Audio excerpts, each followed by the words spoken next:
다음은 이어서 2021년도 8월 21일 날 시행됐던 제3회 유기농업 기능사 기출문제를 함께 풀어보도록 하겠습니다.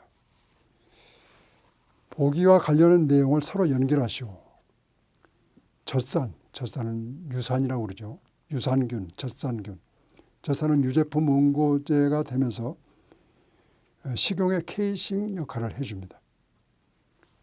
천연향신료, 이거는 제약 없이 유기농산물에서 활용이 가능합니다.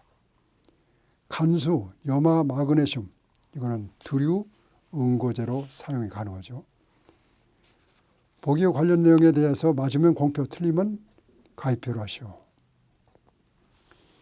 유기물 시용, 토양의 유기물 시용 시 완충 능력이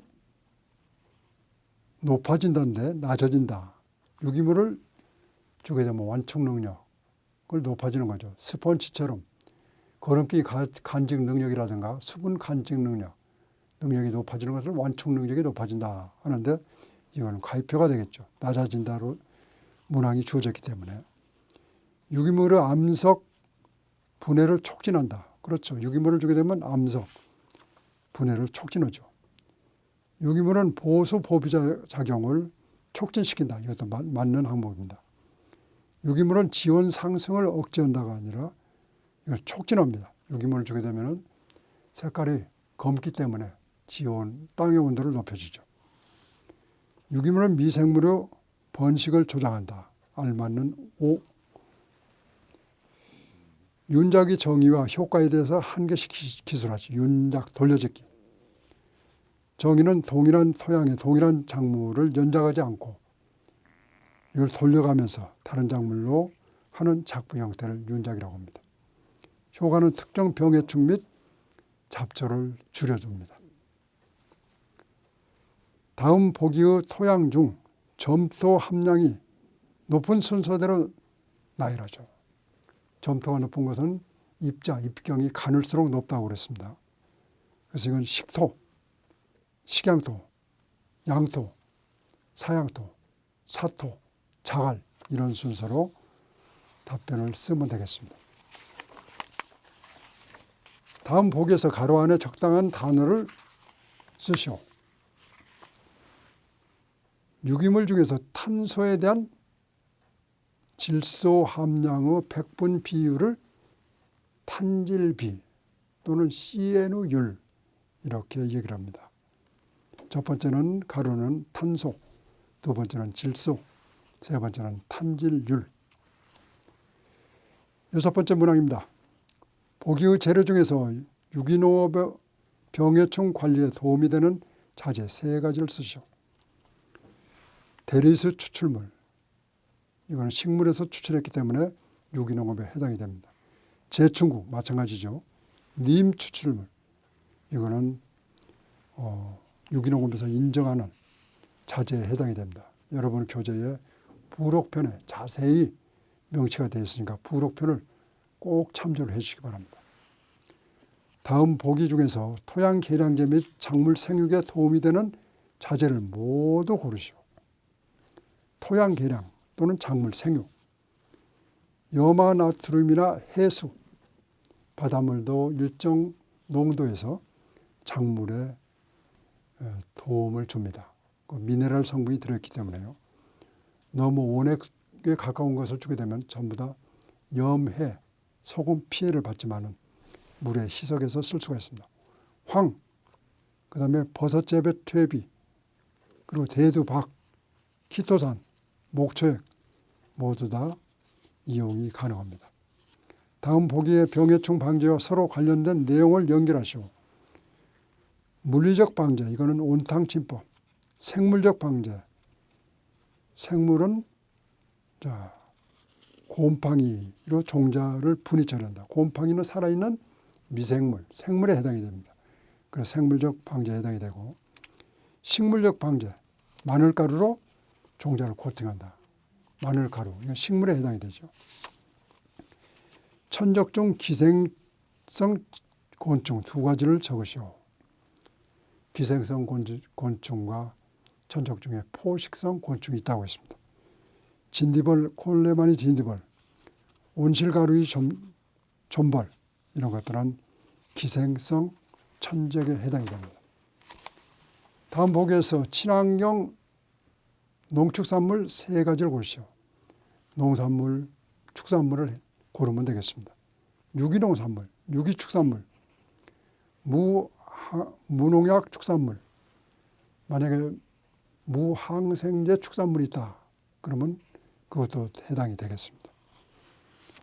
병해충 방지를 위한 예방적 조치 3가지를 쓰시오. 예방적. 병충해 오기 전에 저항성 작물이나 저항성, 내성이 강한 품종을 선택하는 것도 한 가지 예방적 조치가 될 것이고, 재배 작기의 조절, 병해충이 많이 나온 시기, 그 시기를 피해서 작물을 재배하는 재배 작기의 조절, 또는 중간 숙주, 기주식물을 제거하는 것, 잡초라든가 해충, 병해충이 머물고 있는 공간을 제거해 주는 것도 한 가지 방법이 될 겁니다.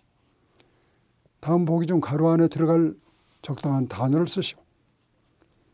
유기축산물의 생산을 위한 가축에는 100% 유기 사료를 급여해야 한다. 100% 유기 사료를 줘야 되죠. 유기 사료 급여가 어려울 경우에는 농산물 품질관리원장이 일정 기간 등 유기 사료를 인정하는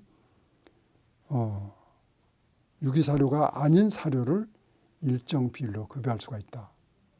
농산물 품질관리원장 또는 인증기관의 장이 지정하는, 규정하는 일정한 기간 동안에 일정한 비율의 비유기 사료를 쓸 수가 있습니다.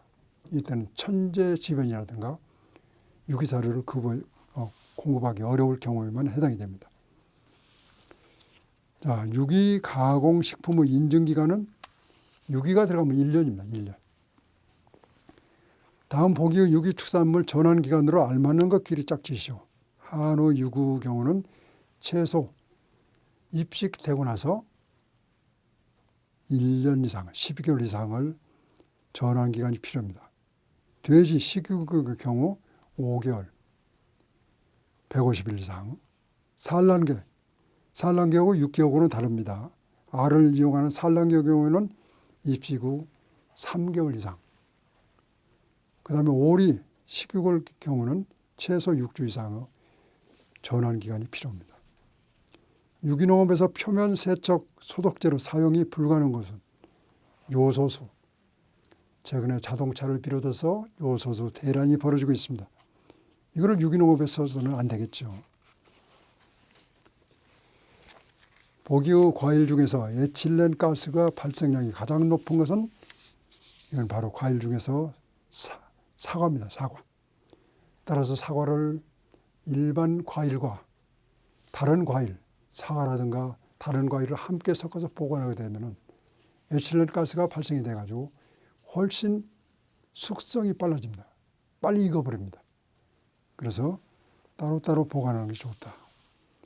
다음 보기에서 질소 고정을 하는 작물 3가지를 고르시오. 이건 둑과 콩과 작물을 고르면 되겠죠. 팥, 콩, 클로바, 동부, 녹두 이런 것이 콩과 작물 또는 식물에 해당이 됩니다. 무경운과 비교해서 경운의 장점, 무경운은 땅을 갈지 않고 경운은 땅을 가는 거.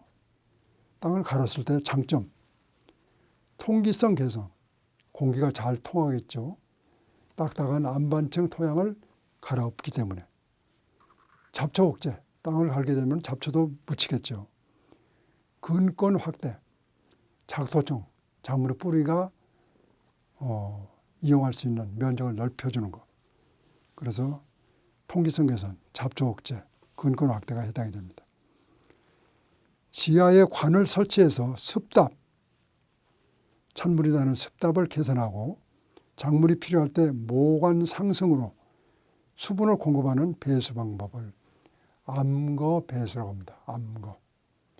지하가 아니고 지상에 설치해서 이와 같은 시설하는 것을 명거, 밝을 명자, 땅속에 관을 묻는 것을 암거, 어두울 암자, 암거배수라고 얘기를 합니다. 마지막 문제입니다. 보기의 가로 안에 공통적으로 들어갈 잡초관리 방법을 무엇이라고 하는가? 초생재배는 과수원에서 아래 풀을 베지 않고 이걸 풀을 가꾸는 것을 초생재배라고 그러죠.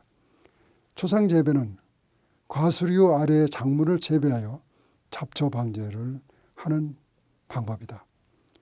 초생재배 멀칭을 하면은 토양 유실을 억제할 수가 있다. 초생재배를 하거나 멀칭을 해주게 되면은 초생재배 작물의 뿌리가 토양을 엉겨 싸고 있기 때문에 비가 와서 토양이 유실되는 것을 제어, 경감을 해줄 수 있는 장점이 있습니다. 자, 이상 제2차, 3차까지 2021년도 새로 바뀐 필다병 2차 실기시험에 대해서 풀어봤습니다. 2차 실기시험의 경우는 1차 시험 때 우리가 이론 공부를 많이 하셨을 겁니다. 그 이론 공부를 충실히 하신 분은 무난히 정답 내지 해답을 쓸 수가 있습니다. 그래서 이론 공부에 충실해 주신 분은 100% 합격의 영광이 있으리라고 확신을 드립니다. 자, 수고하셨습니다.